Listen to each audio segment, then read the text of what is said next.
আসসালামু আলাইকুম প্রিয় বন্ধুরা, কেমন আছেন?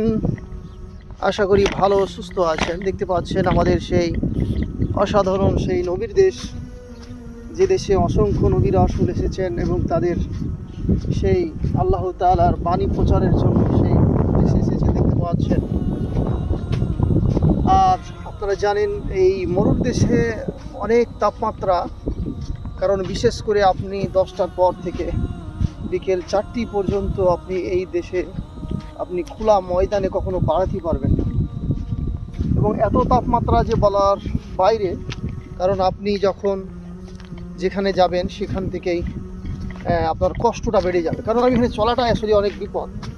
কিন্তু একটা জিনিস লক্ষ্য করুন, এই মোড়ের বুকে আসলে প্রাণ আছে। দেখতে পাচ্ছেন, এই দেখুন পিঁপড়াগুলো, তারা কিন্তু এখানে তাদের জীবন যাপন করতেছে এবং চলাফেরা করতেছে। এবং আমি আপনাদেরকে সেই মরুর জাহাজ যাকে বলা হয়, সেই উট এবং অসংখ্য নবীর রাসূলের সেই জীবন জীবিকার এবং চলার বাহন হিসাবে যেটি পরিচিত, এবং এই যে উটগুলো এই ঘাসগুলো খেয়ে থাকে, দেখতে পাচ্ছেন এই কদিন ধরে অত্যন্ত আপনার খরা এবং রোদ তাপমাত্রার কারণে ঘাসগুলো প্রায় মৃত্যুর দিকে ঢলে পড়ছে আস্তে আস্তে, দেখতে পাচ্ছেন।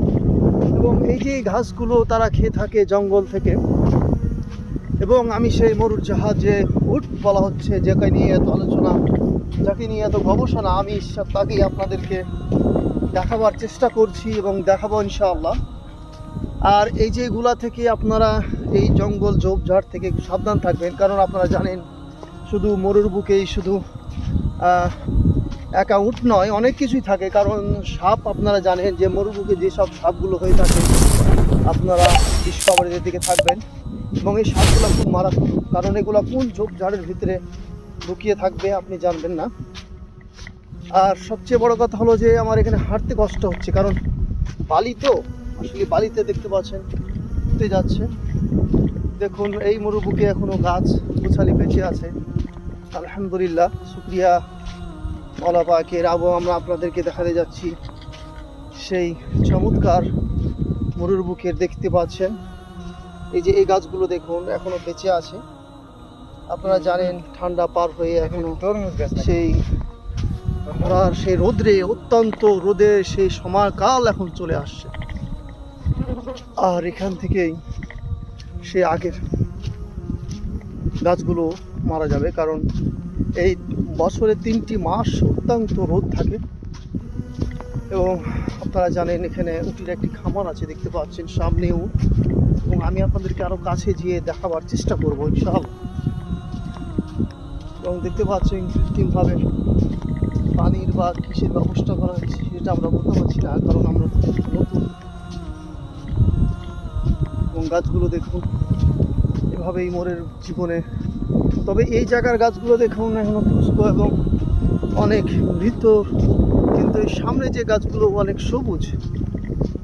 এটা কেন সেটাই আমি আপনাদেরকে জানাবার চেষ্টা করব এবং নিজেও জানবো। এবং আমার পিছে এক ইন্ডিয়ান ভাই আছে, দু ভাই, দেখতে পাচ্ছেন। প্রায় এখন বিকেল 5:30টার মতন, মানে সূর্য ডুবে গেছে। কারণ এই মুহূর্তে আপনি এখানে আসলে আপনি করতে পারবেন না, রোদ্রে বাড়াতে পারবেন না। অসাধারণ সেই সুন্দর চমৎকার সেই পরিবেশগুলো দেখতে পাচ্ছেন বন্ধুরা। এই দেখুন এই গাছগুলো, আর এগুলো এখন বেঁচে আছে, কারণ দেখুন যেখানে এত রোদ, আর পিঁপড়ের সেই দেখুন খেলা, পিঁপড়ের খালগুলো দেখতে পাচ্ছেন। এই যে দেখুন সে উট, আমি আপনাদেরকে দেখাবার চেষ্টা করছি। প্রিয় বন্ধুরা আমার সাথে থাকবেন। আর অসাধারণ সেই চমৎকার, আসলে একটু দেখুন এই গাছগুলোর, এই যে গাছগুলো ফল দেখতে পাচ্ছেন আপনারা, আসলে এটা কিসের ফল সেটা আমার জানা নেই। আর কি এই গাছগুলোর নামই বা কী বলা হয়, যেহেতু আমি নতুন। আর দেখুন এই বালির টিলার মতন হয়ে আছে, আর এখানে সে মরুভূমির প্রান্তরে দেখতে পাচ্ছেন অনেক বালি, আসলে হাঁটাই যাচ্ছে না। মরুভূমি আর মরুভূমি, এই সেই আমাদের প্রিয় মাতৃভূমি, আমাদের প্রিয় সেই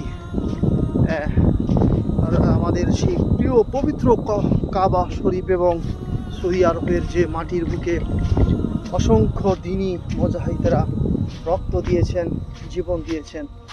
এবং দেখুন বিশাল উট, আর দেখতে পাচ্ছেন আসলে আমার কষ্ট হয়ে যাচ্ছে, কারণ এখান থেকে উঠাটাই অনেক কষ্ট। আমি কিন্তু ভিডিওটি পুরোপুরি না কেটে আপনাদেরকে দেখাবার চেষ্টা করছি, এবং যদি আমার কোনো ভুল হয়ে থাকে এবং কথার দ্বারা ভুল হয়ে থাকে তবে অবশ্যই আমাকে ক্ষমার দৃষ্টিতে দেখবেন। এবং আমি উট, দেখুন বিশাল উট, আসলে ক্যামেরার লেন্সটা আমার আপনার ব্যাক জুম করা আছে, এই জন্যই দেখুন দেখতে পাচ্ছেন এই সেই অসাধারণ উট। বন্ধুরা আসলেই বলার ভাষা কেনা দেখতে পাচ্ছেন।